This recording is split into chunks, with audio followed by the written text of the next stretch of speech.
बांधली गेली आहे इथं. तिथं गेले तरी हे घर माझा पाठलाग करत तिथं येईल.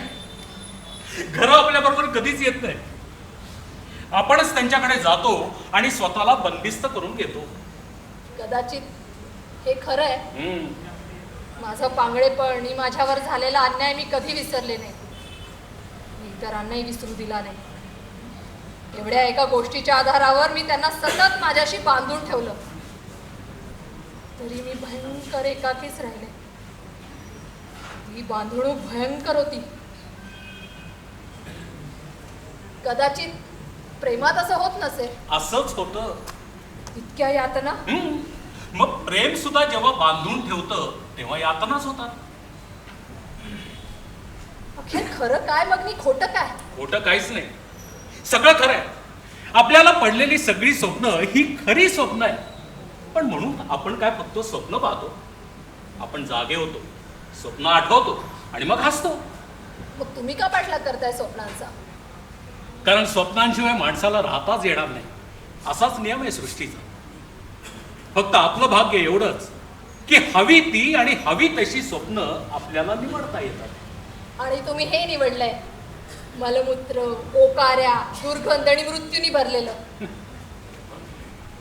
अखेर हे सगळं जगच एक प्रचंड घर आहे, यातनांनी तडफडणार. इथं सगळेच हताश आहे. पण म्हणून आपण आपलं छोटस घर मोडून टाकून निसंग व्हायचं आणि या प्रचंड घरामध्ये वेदनेला शीतल स्पर्श करीत फिरायचं. याशिवाय आपण काय करू शकतो? मला घेऊन चला तिकडे. चला. माझं ओझं होणार नाही तुम्हाला? मी तुम्हाला फक्त तिथपर्यंत घेऊन जाणार, मृत्यूच्या थैमानानं थरकापणारा प्रदेश दाखवणार. मग शेवटचा प्रवास तुम्हाला एकट्यानंच करावा लागेल. चालेल चालेल. मला मला चालायचंय. केव्हा जायचं? आज, आत्ता. चला.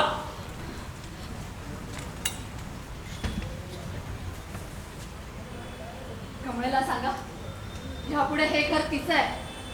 बोलाव कमळला. चालेल. कमळ, कमळ, कमळ.